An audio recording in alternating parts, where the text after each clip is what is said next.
I'm Jennifer Sturgeon, and I am the Director of Marriage Enrichment. And today, Father Vaccaro and I are here together, and we're going to do a short video on misconceptions of Catholic weddings. Yay! Yeah, you ready? Because I have my list here. I'm ready. I had some questions here submitted. Father Vaccaro, what is required for a couple to be sacramentally married in the church? Okay, so a sacramental marriage, the sacrament of matrimony, the church has a minimum requirement for what is involved in the sacramental marriage. So, number one, there has to be a man and a woman who are free to get married, meaning they're not married to someone else. So, the husband and wife, or the bride and groom. There have to be two witnesses, two other human beings that can stand and say that these two people made their vows. And there has to be a properly delegated minister of the church there to be part of it. So, and you'll notice in that list of things, the church doesn't say you have to get married on a particular day, at a particular time. You don't have to have music. You don't have to pay a certain amount. They say a properly delegated member of the church, the man and the woman who are getting married, and two witnesses. That's a sacramental marriage. A lot of times marriages are much more complicated than that. So I always, oftentimes when someone asks me, so what do we need? How many bridesmaids? How many groomsmen? What type of flowers? What about music? I say, let me just tell you what the church expects. Everything else is icing on the cake. So it's all the extras, because I know we have a lot of married couples, even here at Nativity, that will love to get married in the church, that were married in the justice of the peace. Mm-hmm. And they'll say, well, we're waiting to get married until we can afford a reception, or until we can afford the flowers, or pay for dinner for everybody. Right. And I would say, the sacrament is more important than the party, of course. Your marriage, let's say you've been civilly married and you're trying to be married in the church. You don't have to have a huge party. The church doesn't care if you have a huge party. We just want you to have the sacrament. So if you want it to be really small and really intimate, that's all that matters. So whenever someone is concerned, especially about money, I always go back to the line in the scriptures. We actually heard it at one of the Sunday masses where it says, freely you have received, freely you are to give. The sacraments are not money makers for the church. So if money is ever a concern about someone, I don't have enough money to receive a sacrament. If that is where you are, please call and talk to one of the priests. If that really is what's keeping you back, or you can't have a big enough party, please come and call and talk to someone here at the church so we can say it's not about the money. It is not about the money. And if that's the only thing that's keeping you from receiving a sacrament, don't worry about it. Yeah, because we want to book every weekend with weddings. We do. We want them full. We want lots of sacramentally married people. So, Father Vaccaro, you touched on civilly married people. So, does a civil ceremony count, or a marriage not performed by a priest or a clergy will count towards being a sacrament? Be a sacramental marriage. Mm-hmm. So this is a source of great confusion, because I think there are many people who, when they think that they're told or raised that they need to be married in the church, they need to receive the sacrament of marriage, and then they might go and get married by a justice of the peace, or they'll go to a local vineyard or some sort of venue, and they'll be a member of the clergy, like a clergyman that works at that place, and they'll get married. And they say, well, I had a religious ceremony, so I'm married in the church. For Catholics, because we belong to the family that is the Christian church, we are bound to have the sacraments. The sacrament of marriage is given to us by God through His church. And so we are bound to receive the sacrament in the way that Christ and His church have established it, which is what I just described.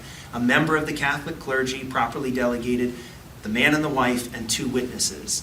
So if it is a civil ceremony, if one of the spouses is a Catholic, and the ceremony is performed by a justice of the peace or a member of another denomination or clergy, if it's not done within the church, right, either you weren't prepared by someone in the Catholic Church, a priest usually, or you weren't given permission to be married outside of the church, then it is not a sacramental marriage. It is merely a civil contract. And we as Christians must be in sacramental marriages. So does a civil ceremony count? Or does a religious ceremony outside of the Catholic Church count? And when I say outside of the Catholic Church, I don't just mean outside of the Catholic Church building, but a service that was celebrated by a member of the clergy that was not Catholic, or you weren't prepped within a Catholic marriage program, then that is not a sacramental marriage. And those people would need to come and receive the sacrament of marriage. Because there's a lot of like destination weddings, or like you said, vineyard earlier. Some people do, they'll go somewhere, some beautiful vineyard here in Virginia and have a beautiful outdoor wedding. And that's another thing I wanted to ask you about. How come here at Nativity we don't do outdoor weddings?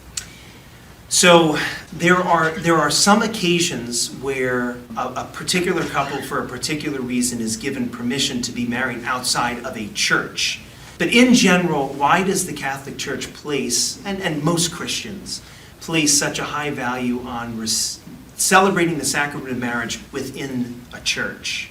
So I'm going to do a plug. If you want to learn more about like the churches and sacred space, on our YouTube channel, there's a video about sacred space that Father Hayes did under our series on the Mass. So I won't go into all the details that he does. But basically, the sacrament of marriage is a gift from God, and it is a divine action, right? Two people committing their life to each other in the presence of God and receiving a sacrament. When you do something sacred like that, you should want to be, and the church wants you to be, in a sacred space, a place that is set aside for God and godly things. Because it helps us at a human level understand that what we're doing is not merely worldly, it is something that is holy. So we leave the world, come into a sacred space, a church, and we celebrate something that is holy, and then we leave the church and go into the world and bring the holiness of our marriage to consecrate the world. So the sacred space of the church and the sacredness of marriage always go together. So why does the church not allow, especially here at Nativity, why do we not allow it is not going to be the case that most people are going to get married on beaches or in vineyards, not because God didn't create beautiful beaches and God doesn't like vineyards, but because those are not sacred spaces. And oftentimes when people get married at those places, they may be very memorable and very beautiful, but they don't remind the whole congregation and people themselves, the couple themselves, about the sacredness and the divine portion of their marriage relationship. The other beautiful thing is when you get married at your home parish. Let's say you go to Nativity here, you get married at Nativity, your kids hopefully will come to Nativity, right, for their sacrament. So every time you come to church, it's a reminder of your wedding. It's a beautiful source of joy. So, yeah, great explanation. A little bit ago, you touched on marriage prep. Can you share what that looks like here? Sure. So the marriage preparation process here at Nativity, or really any Catholic church, it's a series of, we usually ask couples to call about 6 months before the wedding date, so they have time to prepare for it, not just the wedding, it's not wedding prep, it's for the life of marriage. So it involves some meeting with a priest or one of the deacons, meeting with other married couples to gain their wisdom about married life, to meet with other engaged couples that are also going through the process to gain mutual encouragement along the way. And many of the conversations deal with the things that are related to being sacramentally married. Faith, family, children, communication, and actually you and your husband Mark are one of our mentor couples. So you are also part of this process. You get to reach out to married couples that can offer wisdom that a priest doesn't have I don't have the experience of being married, so we rely on other married couples to help couples go through the process. That process is meant to be in the church and through the church, because when you get married in the church, you're going to now be part of the wider body of Christ as a married couple. So that's beautiful. So if you are engaged, you will be paired with another couple to be your mentor as you go through the process of meeting with the priest. We help with the focus results, going over the focus results with you. And it also builds community for you to know that you're not alone. So if you have any type of questions while you're going through the marriage prep, that you have the priest here, but then you also have another couple that's fully here for you to be supportive, to pray for you. How about the unity candle? That's also another question that always comes up. So the unity candle was, it's a symbol of it's 3 candles. It's supposed to symbolize the husband and wife who then become one. And it was decided by the United States Conference of Catholic Bishops that that particular symbol, while appropriate in other celebrations, like it might be appropriate at the dinner or the reception that the couple would have after the wedding, they felt that it was not an appropriate Christian symbol because it has not been around for very long, and they felt that other aspects of the wedding liturgy communicated the oneness, specifically the exchange of rings, and the reception of Holy Communion. So they thought that that was a symbol that was not needed, and so the unity candle was determined by the U.S. bishops that it wouldn't be part of the ceremony anymore, but could still be done in other celebrations on the wedding day, like the non-church related celebrations. Yeah, I think many have moved on to having that at the reception and part of the ceremony. I mean, it's a at the beautiful reception. thing. So I've seen it at wedding reception. It's a beautiful way to transition from the church to the party.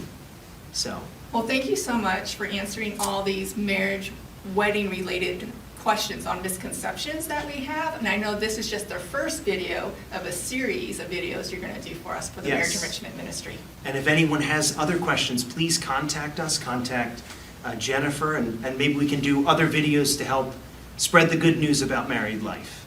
God bless you.